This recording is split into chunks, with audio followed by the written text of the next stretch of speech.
his energy as an aspiring actor is just amazing. But why don't you tell us a little bit about your journey and how it started? Sure. Well, I lived in LA for 7 years after I graduated from Yale. I went to the film program at Yale. And so in LA, I spent my time, I sold a few screenplays, and they ran through the Hollywood maze of, you think this project's going to get made in a few months, and then it stalled because of financing or whatever reason. And that kind of happened for, continued for, I'd say, 5 or 6 years. And I think as artists, we really want to feel like we can bring our work to fruition. Otherwise, we get depressed, Yes, yes. or go crazy. So, no, I at the suggestion of a couple of people who have been in the New York artist community for a long time, I think Adam, you should give New York a try.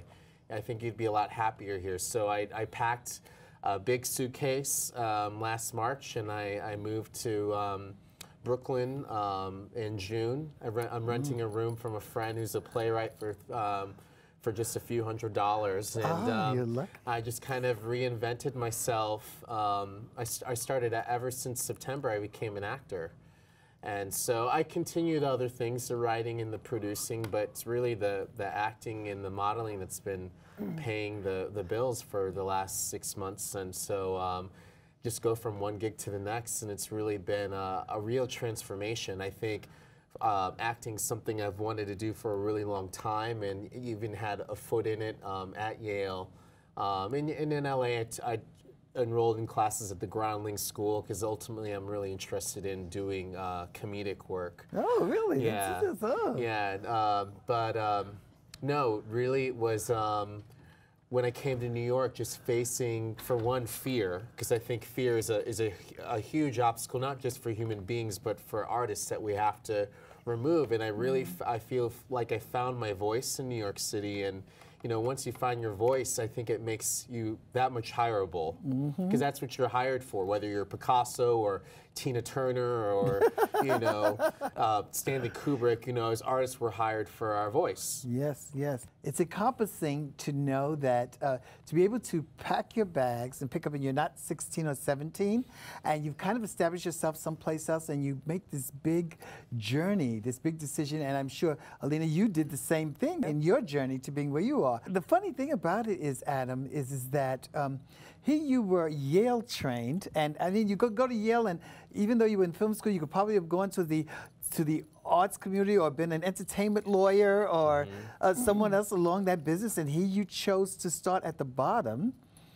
and to be able to work your way up. And I think that takes a lot of inner courage for people to do that, because when you start from the bottom, you appreciate so much your rise, rather than being at the top. You have, when you're at the top, you have no place else to go but down.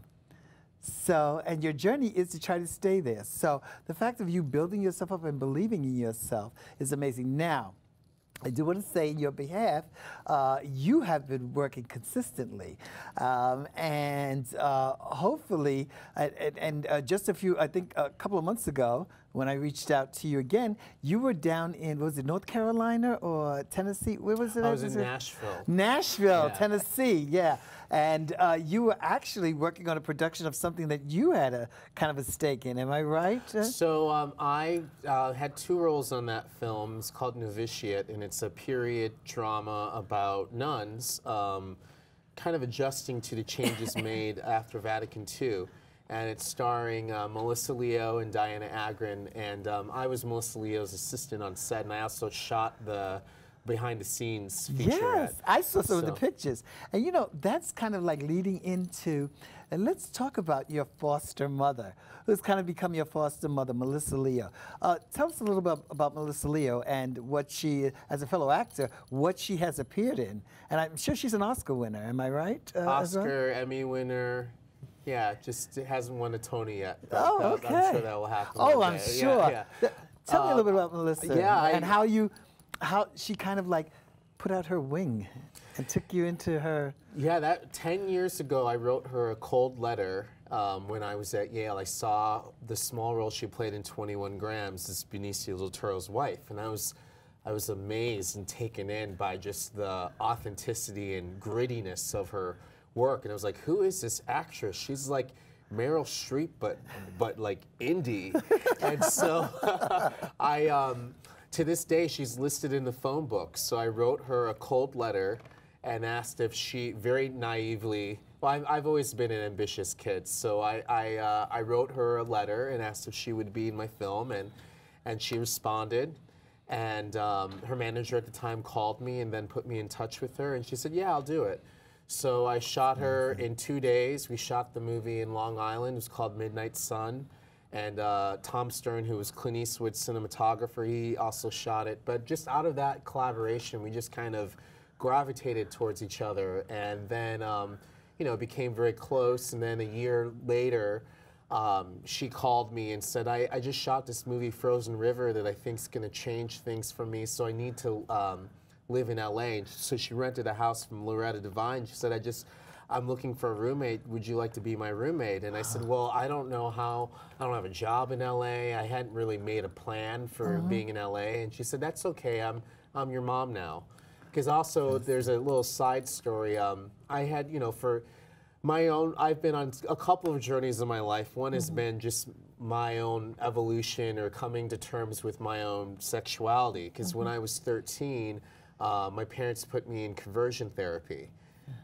So that, you know, what that really, it really almost took me 2 decades to kind of undo the damage of that and to learn how to just be okay with myself. But it was Melissa who, in my 20s, really stepped it up and took that role to love me in the way that a parent would. So, you know, I consider her a mom. I consider her my mentor. I consider her a partner, you know, creatively, because we also develop and produce projects together. And almost everything that I've learned about acting, I probably have learned from her firsthand. Because you know, at Yale, I was not a drama major. I was a film major. So that's interesting. And you know what's so interesting is the fact that you sharing, and I can imagine how traumatic that was for a teenager, for your quote-unquote biological parents to try to change you from what was in your spirit. And geez, hey, just being transgender, I could imagine what you went through. And the fact of you having to come to terms with saying you were not going to be comfortable with that, rather than becoming suicidal. You know, and I think that that's a journey that maybe a lot of strong people have, is to be able to come through. And not all of us can come through the other side of that journey or take that boat to the other side. And so I just want to commend you on that. And I also want to commend you for actually just being able to be so lucky. And I think the spirits were there for you, for Melissa to take you under her wing. Yeah, the universe gives you what you need, oh, yes. I think. Oh, yeah. I think that that's an amazing journey, and it's really inspiring. I mean, I wish I had that kind of a journey. You're so lucky. No, and then the universe, you know, then a couple of years later, she earned that Oscar. But I do believe that the universe is reciprocal. As long as you put that positive energy out, that's what will come back to you. And you don't know when it will happen, but you just have to be a good person and do the work, and also continue to work on yourself, right? Oh yes, that's important. Every day I learn something about life or myself. That's amazing. Yeah. And not only that, let me just say, in your journey and coming here, and being involved in some personal projects, as well as being cast in other projects, and because you can shoot like a fashion model, and I look at that as a former casting director, and then I can see this earthy undertone to you too as an actor. So that is a gift, and I just want to say, use that gift to carry yourself on. Do you still, are you still in communication with your parents? Have they changed ever somewhat? Yeah, they've come really a long way. I want to commend them. Once I came to terms with, I think Melissa once said, you have to learn to accept the apology that you'll never get. Because I think for a lot of my 20s, I carried a lot of anger and resentment, and definitely that resentment held me back a couple of ways, interpersonally, in relationships with other people, and definitely in my own career. But I think once I had to be okay with myself first. I'm like, okay, accept that there's pain in your past and just look forward. And I think once I really started to work on myself, they started to see that inner change in me. And then they, just this past summer, you know, I got an apology from my, you know, mother in Chicago for, you know, what they did. And they, you know, she more or less said, you know, 1997, the world was very different than it is now. And, you know, would we have acted in the same way now? Absolutely not.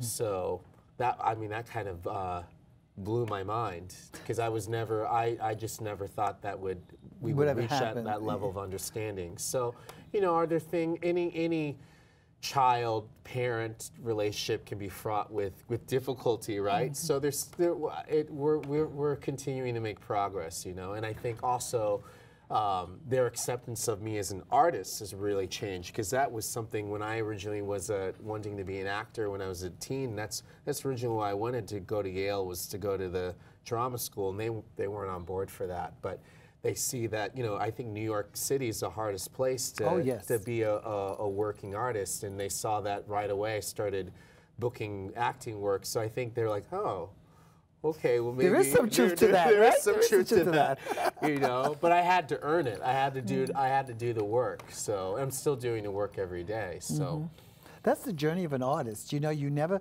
can become complacent with.